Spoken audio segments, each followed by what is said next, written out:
Hello, welcome to our second day of, or our second part, I should say, of solving systems of equations by substitution. This is 7.4b.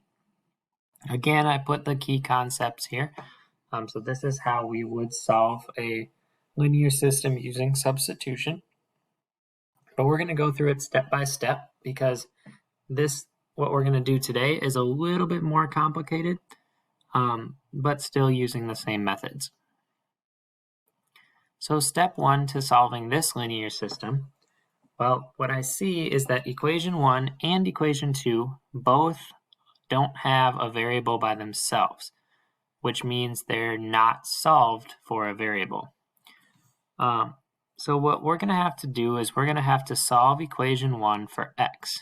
Now, they wrote the original equation number 1 right here, x minus 2y equals negative 6.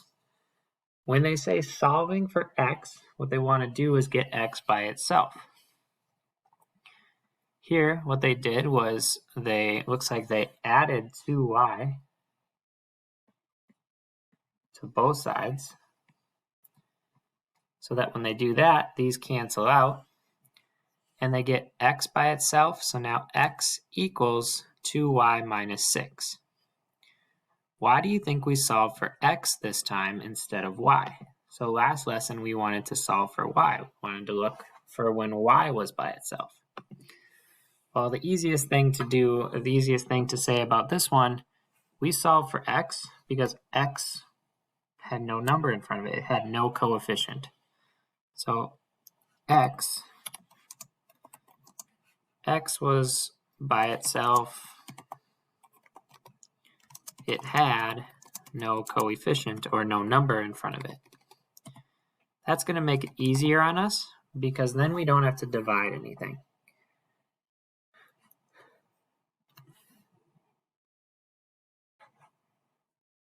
Step 2, basically what we're going to do now is now that we know that x is by itself and x equals 2y minus 6, this is kind of the opposite of what we did last time, but we're going to replace x this time and put in 2y minus 6.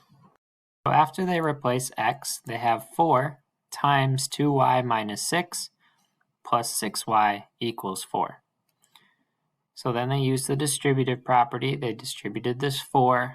4 times 2 is 8y, so that's where they got 8y from. 4 times negative 6 is negative 24. That's where this minus 24 came from.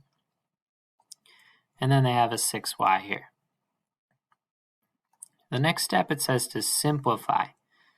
So what they did, it looks like to me, is they have this 8y and the 6y, and they put those two things together, and they got 14y. So now they have 14y minus 24 equals 4. Add 24 to each side, so 4 becomes 28. And then divide each side by 14. The question here, what term, other than simplify, might we use to describe adding 8y and 6y together? So they use the simplify here. What they did was they took 8y and 6y and put them together to make 14y. What term might we use to describe that? Well, we've talked about it before.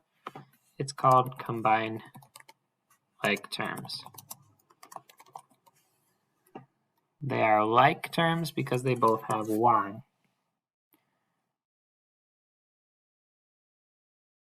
And then step 3, same thing. They're going to, once they figure out what y is, they're going to put that back into the equation for y, into the first equation, so that they can find x. So how would we write the solution to this system? Well, we're going to write it as an ordered pair. So x and y. So what we have then would be x is negative 2 and y was positive 2. So we would write our solution just like that. Again, if you want to check your answers to make sure you did it correctly, all you have to do here is put in the -2 for the x and the +2 for the y, solve the equation, and they should come out to equal each other.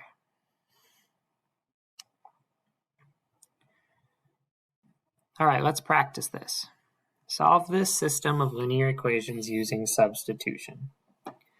Step 1 says, which variable should we solve for or get by itself? Well, I'm going to look for a letter that's all by itself, that has no number on it. That number that I see is y.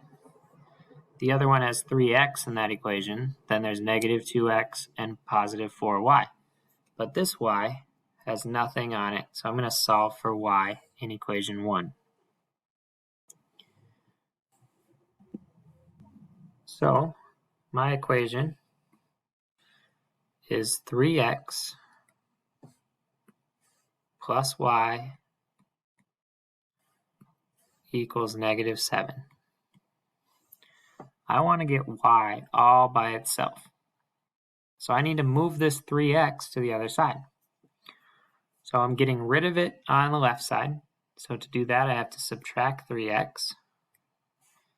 Subtract 3x from both sides.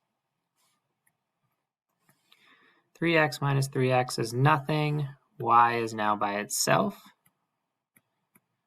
And on the other side of the equation, we now have -3x and -7. Now we can't combine those two things because one has an x and one doesn't. So we get -3x minus 7. Step 2, substitute blank into equation 2 for blank. Well, we solve for y, so I'm going to substitute -3x minus 7 in for y into equation 2. So equation 2 is -2x plus 4y equals 0. Now I'm going to take out y. I'm going to substitute that. So -2x plus 4. Now we're taking out y and putting in -3x minus 7. And that's going to give me 0.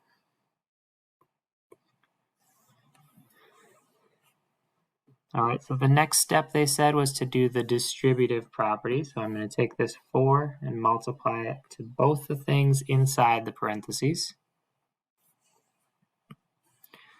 So I'll get -2x plus 4 times a -3. That's going to give me a -12x.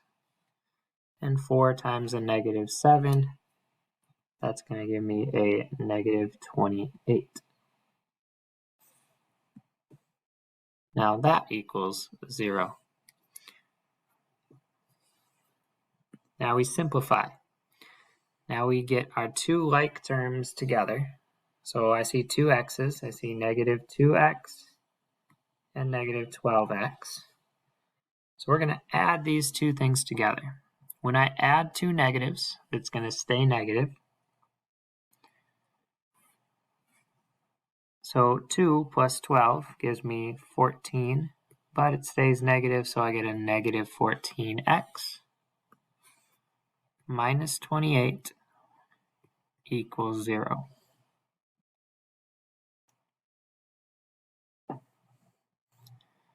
Okay, so now I have to add this 28 to get rid of it.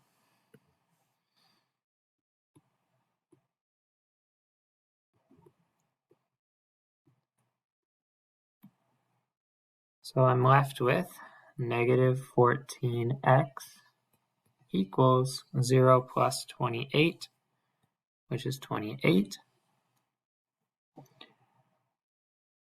Finally, I need to divide by -14 on both sides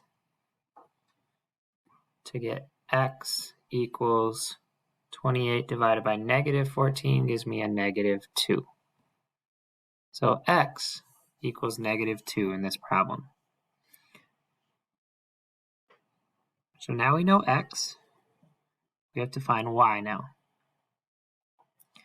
Substitute your answer for x. X equals negative 2. Back into equation 1 to find y. Now equation 1, we're going to go back to what we solved for. So this y equals negative 3x minus 7.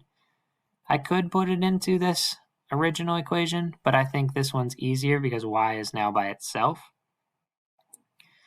So if I put that into y equals negative 3x minus 7, y equals negative 3x minus 7, I have to substitute out x and put in negative 2. Because now y is all by itself, all I have to do is solve the problem, and I can get this solved. Negative 3 times negative 2 gives me a positive 6. Positive 6 minus 7.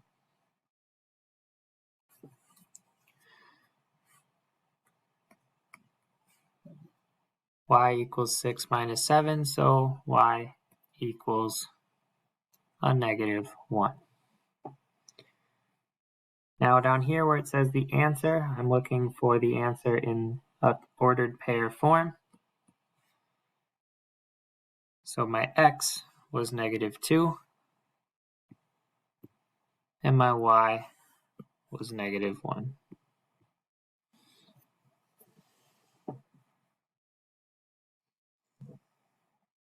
All right, now we could check these. We could put our x and our y back in. I'll let you guys do that.